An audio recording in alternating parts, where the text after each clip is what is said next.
آپ تمام کا بہت بہت استقبال کرتا ہوں اور اس موقع پر اللہ رب العزت کا شکر بجا لاتا ہوں۔ میرے جیسے گناہگار انسان کے لیے بہت جلدی یہ تمام مرحلے جو تھے اللہ تعالیٰ نے کر دیے، اس لیے اس کا شکر و احسان۔ اب میں بہت ہی احترام کے ساتھ ڈاکٹر سلمان مکرم صاحب سے گزارش ہوں کہ اس بابرکت موقع پر وہ چند تذکیری کلمات پیش کرے۔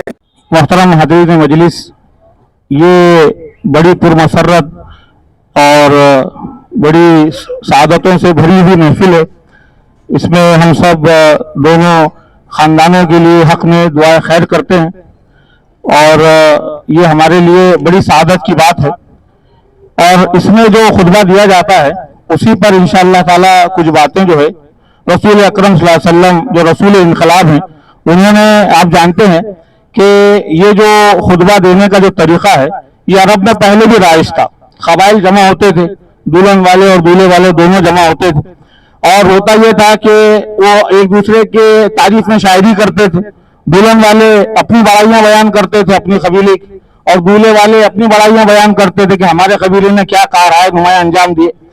رسول انقلاب، رسول حکمت صلی اللہ علیہ وسلم نے، آپ کا انقلاب وہ انسانی ذہن کو، انسانی فکر کو بدلنے والا انقلاب تھا، تو آپ نے اس تقریب کو ایسے بدل دیا کہ اس کو بھی سمجھنے اور علم حاصل کرنے اور اپنے آپ کے لیے روشنی حاصل کرنے کا ذریعہ بنا دیا۔ تو یہ اللہ کے رسول صلی اللہ علیہ وسلم کی عظیم حکمت ہے کہ آپ نے جو خطبہ نکاح ہے اس کو ایک سیکھنے اور سکھانے کا ایک موقع بنا دیا، اور جب تک ہم سیکھتے سکھاتے رہیں گے تو ہمارا جس قدر ہمارا علم بلند ہوگا اسی قدر ہمارا عمل بلند ہوگا اور ہمارے اخلاق میں ترقی ہوگی۔ تو اللہ کے رسول صلی اللہ علیہ وسلم پہ لاکھوں سلام کہ آپ صلی اللہ علیہ وسلم نے اس محفل کو اس طرح جو ہے اپنی حکمت کے ساتھ سیکھنے سکھانے کی محفل میں تبدیل کر دیا۔ تو یہ سیکھنا سکھانا عزیزان گرامی پہلا سبق ہے جو ہم کو یہ خطبہ دیتا ہے۔ دوسرا جو اہم سبق ہے جو خطبہ شروع ہوتا ہے تو وہ انتہائی اپنی عز و درماندگی اور اللہ کی تعریف سے شروع ہوتا ہے۔ یہ ایک بڑا، یعنی مولانا مودودی علیہ الرحمٰن نے ایک مرتبہ کہا کہ زندگی کے دو موڑ ایسے ہیں کہ اگر وہ موڑ غلط ہو جائیں تو پھر زندگی پوری غلط ہو جاتی ہے، اور اگر زندگی کے دو موڑ صحیح ہو جائیں تو پوری زندگی صحیح ہو جاتی ہے۔ تو مولانا فرماتے ہیں کہ وہ دو موڑ ہیں، شادی اور ایک ہے روزگار۔ اگر انسان کی شادی صحیح جگہ ہو جائے، وہ صحیح چیزوں میں صحیح چیزوں کو سامنے رکھ کر اگر وہ اپنے رشتے استوار کر لے تو اس کی ساری زندگی استوار ہو جائے گی، ورنہ ساری زندگی جو ہے وہ کھٹپٹ میں گزر جائے گی۔ تو اور دوسرا ہے معاش، اگر معاش اس کا غلط جگہ ہو جائے تو وہ بھی زندگی کھٹپٹ میں گزر جائے گی۔ تو عزیزان گرامی، یہ بات اللہ کے رسول صلی اللہ علیہ وسلم ہم کو بتا رہے ہیں اور یہ بات کہہ رہے ہیں کہ یہ ایک بہت بڑا فیصلہ ہے جو ایک مرد لے رہا ہے، ایک ذمہ داری قبول کر رہا ہے، لیکن اس ذمہ داری قبول کرنے میں کوئی تعلی نہیں ہے، یعنی اپنے آپ پہ فخر نہیں، اپنی صلاحیتوں کا اظہار نہیں، بلکہ انتہائی عز و نیاز سے اپنے گناہوں کی، اپنے کوتاہیوں کی اللہ کے دربار میں پیش کر رہا ہے کہ مالک ہم تو بہت معمولی ہیں، بس اگر تیرا کرم ہو جائے اور تیرا فضل ہو جائے اور تیری توفیق ہو جائے تو یہ سب چیزیں کامیاب ہو سکتی ہیں۔ یہ پورے شریعت کا مزاج کہ شریعت میں کئی فخر، کئی تعلی، اپنے وسائل پر بہت زیادہ بھروسہ، یہ شریعت کا مزاج نہیں۔ شریعت کا مزاج جو ہے، ہم جب کہتے ہیں کہ عبدہ و رسول، ہمارے رسول کی سب سے بڑی جو مقام ہے وہ یہ ہے کہ وہ اللہ کے بندے ہیں، تو ہمارے رسول کا سب سے بڑا مقام یہ ہے کہ وہ اللہ کے بندے ہیں۔ تو ہمارے لیے عزیزان گرامی وہ جو خطبے میں سبق ہے کہ ہمارے لیے سب سے بڑا مقام وہ اللہ تعالیٰ کی عز و نیاز اور اللہ تعالیٰ کی بندگی اور اپنی حقارت اور اپنے آپ کو معمولی سمجھنا، یہی ہمارے شایان شان ہے۔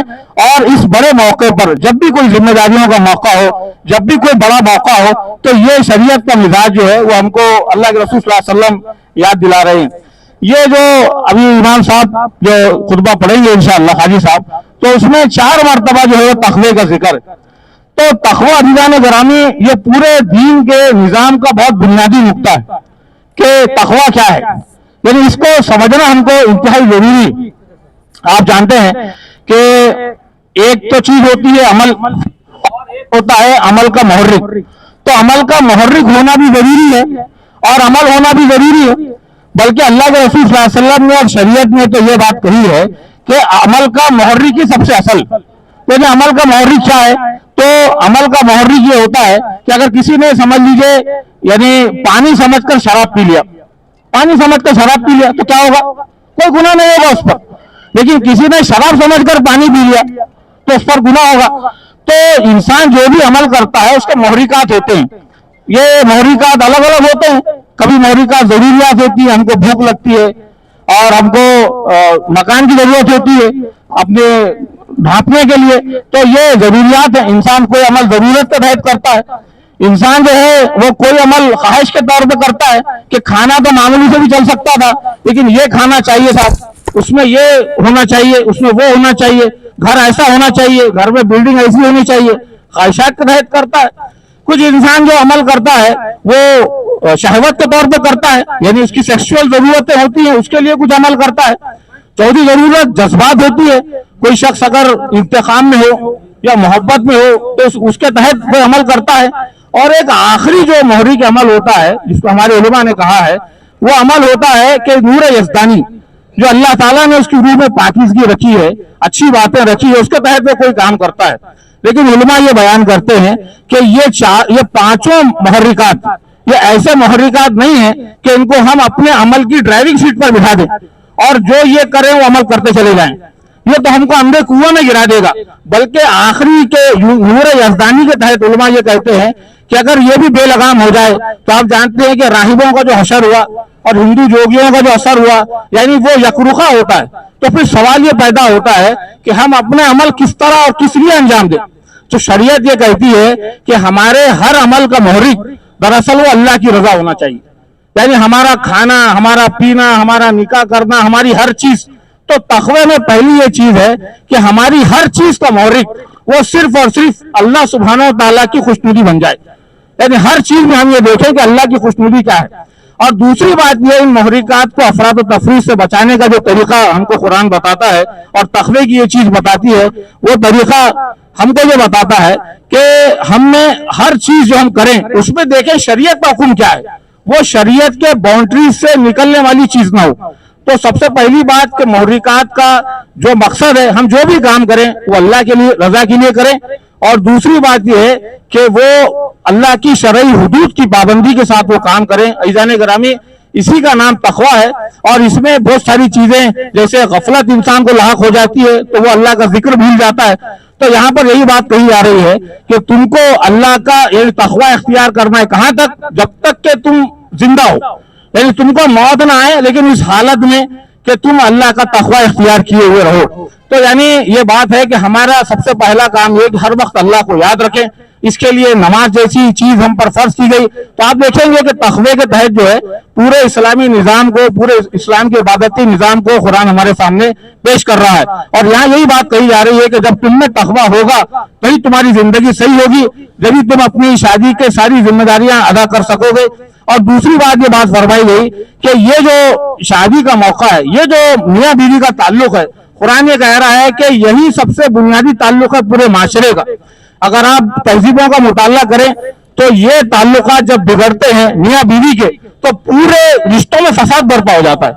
यानी अगर आप तहजीबों का फसाद का मुताला करें तो मियाँ बीवी के ताल्लुकात अगर निकाह के बगैर हो जाएं और दूसरी तरीके से हो जाए तो पूरी यानी तहजीब में फसाद बर्पा हो जाता है। और कुरान ने इसको हल करने का और इसका प्रोग्राम भी दिया है। दूसरी जगह कुरान कहता है कि रब्बना हब लना मिन अज़वाजिना व ज़ुर्रिय्यातिना क़ुर्रता अयुन वजअलना लिलमुत्तक़ीना इमामा। कुरान ये कह रहा है कि अगर तुम ये चाहते हो कि तुम्हारा घर एक आइडियल घर बने, तुम्हारा खानदान एक आइडियल खानदान बने, तो कुरान ये कह रहा है कि उसका सबसे अहम जरिया ये है कि तुम खुद इमाम बनो। यानी मर्द खव्वाम है, जो चेंज वो अपनी बीवी में देखना चाहता है, जो चेंज वो अपने बच्चों में देखना चाहता है, तो पहले खुद उसकी इमामत करे, उस चेंज की इमामत। जैसे हम इमाम के पीछे नमाज पढ़ते हैं, हम चाहते हैं कि हमारे बच्चे हयादार हो, हम चाहते हैं कि हमारी बीवी हयादार हो, तो सबसे पहले हया के तकाज़े हमसे अपने से हैं। तो कुरान ने इस तरीके को बयान किया कि हम ये दुआ करते हैं कि अल्लाह ताला ये दोनों खानदानों में खूब खूब खैर बरकत अता फरमाए, आने वाले जोड़ों को अपने हुकूक और फराइज की खूब समझ अता फरमाए और खैर बरकत का और मोहब्बत और मवद्दत का मामला फरमाए। तो आखिर दावा अल्हम्दुलिल्लाह रब्बिल आलमीन। ऐलान निकाह सुन लीजिए। अब्दुल बासित साहब के फर्जंद शेख रेहान, इनका अक़्दो निकाह 51,000 रुपये नकद महर के बदले आदिल मोहिउद्दीन साहब की बेटी महविश फातिमा के साथ होने जा रहा है। वकील हैं मुनव्वर शरीफ इब्न अब्दुलरहमान शरीफ साहब, गवाह अव्वल है सैयद तारिक अली इब्न अमजद अली साहब, और गवाह दुव्वम है शेख नईम मोहम्मद शरीफ साहब।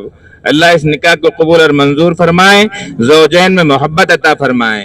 अल्हम्दुलिल्लाह अल्हम्दुलिल्लाह नहमदुहु व नस्तईनुहु व नस्तगफिरुहु व नु'मिनु बिहि व नतवक्कलु अलैहि व नऊज़ु बिल्लाहि मिन शुरूरि अनफुसिना व मिन सय्यिआति अअमालिना मन यहदिल्लाहु फला मुदिल्ल लहु व मन युद्लिलहु फला हादिय लहु व नशहदु अन ला इलाहा इल्लल्लाह व नशहदु अन्न सय्यदना व मौलाना मुहम्मदन अब्दुहु व रसूलुहु। قال الله تبارك وتعالى في القرآن المجيد والفرقان الحميد: أعوذ بالله من الشيطان الرجيم، بسم الله الرحمن الرحيم، يا أيها الناس اتقوا ربكم الذي خلقكم من نفس واحدة وخلق منها زوجها وبث منهما رجالا كثيرا ونساء واتقوا الله الذي تساءلون به والأرحام إن الله كان عليكم رقيبا. وقال تعالى: يا أيها الذين آمنوا اتقوا الله حق تقاته ولا تموتن إلا وأنتم مسلمون.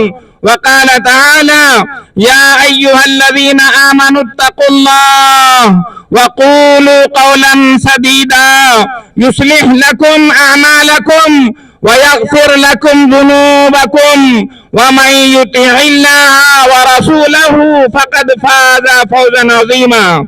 وقال النبي صلى الله عليه وسلم: النكاح من سنتي. وفي حديث أخرى: ومن رغب عن سنتي فليس مني. وقال: الدنيا كلها متاع وخير متاع الدنيا المرأة الصالحة. وصلى الله تعالى على خير خلقه وسلم تسليما كثيرا كثيرا.